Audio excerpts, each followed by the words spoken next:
Hey everybody, welcome back to Great Lakes Junction. To all of our new subscribers, we are so happy to have you here and thanks for joining our little community. So my last couple of videos I mentioned that everybody has been working overtime here, and we've been having crazy meal times, like sometimes 8 o'clock at night. I am going to use my slow cooker. I'm going to cook sweet and sour pork. I'm going to partially cook it in a frying pan, and then we're going to throw it in the slow cooker to finish up because I still have 3 hours, at least 3 hours before they get home, to finish cooking in here. So that way everybody will get a meal that is still warm, not cold, and we don't have to reheat it. I was at the grocery store for the first time in a long time, and I seen the prices of meat and I just about fell over. So we're gonna try and keep this as cheap as we can. I'm sure everybody out there is in agreement that groceries are just outrageous.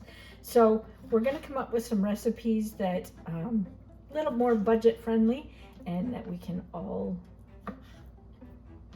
hopefully afford and enjoy. So I'm just going to get this cut up, cleaned up, and into the frying pan, and I'll bring you back when I'm all done and ready to go. We have our pork all cut up, and I'm doing a double batch because I'm actually going to try and freeze this and see how it turns out once it's thawed, just so we have some quick lunches for the guys so they don't have to have sandwiches all the time. Our cold meat here, our lunch meat, is about $13 to $14 a pound for the cheapest ham. So I'm trying to find different alternatives for lunches as well. So this was one idea that I come up with. All the vegetables that are going in it are out of our garden, and I can pineapple myself if I can find it cheap enough. So far I have a couple of jars left. I'm still waiting for pineapple to come on sale. I don't know if it will or not. If it does, then we'll can up a bunch of it.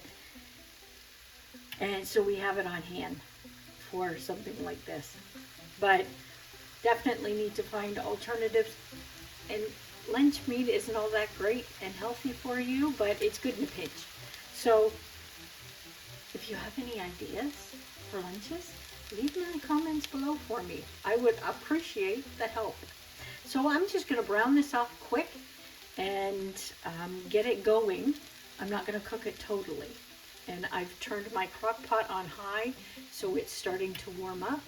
And once this is browned a little bit, we'll add a few more things. So we're almost there. I've put a couple more onions in. I am not going to call out the recipe as I go, only because I'm doubling this recipe and I will mess everybody up. So what I'll do is I'll leave the recipe in the description below for you. And you can get it from there because I'm sure most people aren't going to double this. So I'm just going to add some mixed bell peppers in here out of my freezer. I have some red ones and some green ones in there. Okay, I have a little bit of ginger. I'm not adding much. And I have some mustard powder. You do not have to add this if you don't want to. Just to give it a little zing. I also have about a teaspoon of garlic and a teaspoon of onion powder.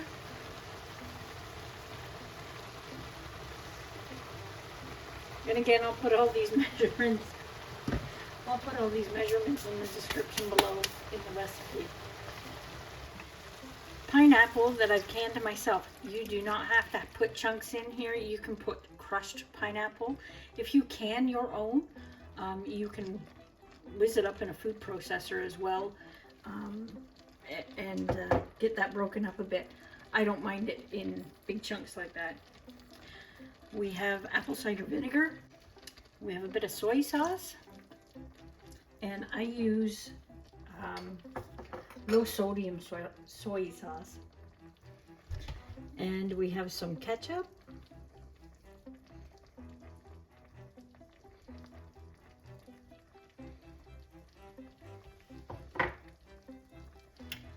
And brown sugar.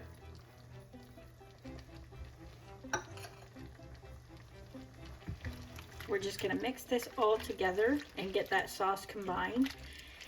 And we're going to put it into the slow cooker and let it finish in there. You don't have to use pork tenderloin either if you don't want to. If a different cut of pork is cheaper for you to get that. If you're putting it in the slow cooker, it's going to be cooking slow, and the pineapple, the acid in the pineapple will help tenderize the meat. This also calls for cornstarch to thicken it up a bit. I'm going to leave that until probably about an hour to the end, and then I'll throw it in and let it thicken then, just so I know that this meat is getting cooked through, which it probably is, but I'm a little leery on meat not getting cooked. So we're just gonna throw this in the slow cooker now. Okay, we've got it in the slow cooker. I put it on high. I still have about 2 hours before everybody gets home. Hopefully that's enough time and they don't show up early on me. So once this gets to about an hour, I'm gonna add that cornstarch. Okay, so we've been cooking for about an hour and a half.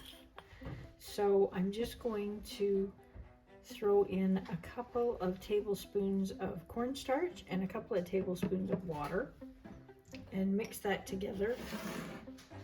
Hopefully that'll be enough to thicken it up just a little bit. And then I'm going to get some rice cooking. I've heard from everybody and they are all on their way home. So I'm glad we cooked this in the frying pan first.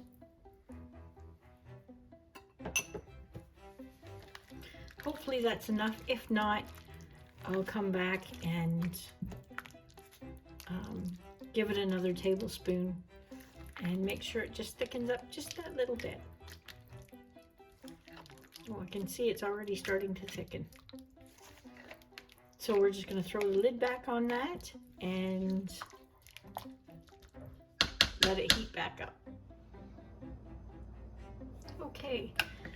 So it had a good 2.5 hours to finish cooking, and we've thickened it just a little bit. It's not super thick. If you want it thicker, by all means go ahead and make that thicker. So we're just going to plate it up. I have a little bit of rice in my bowl, and it smells so good.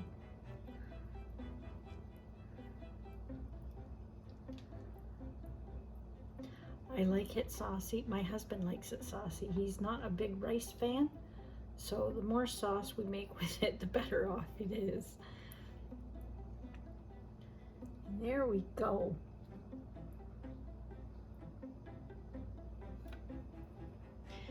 Hopefully you like that recipe and you give it a try, and I will put that recipe down in the description for you so you have the proper amounts. It's a great meal. We're going to try and freeze it and thaw it back out again for lunches. So cross your fingers, it reheats good for me. We'll talk to you soon. Thanks for stopping by. Until next time, stay safe.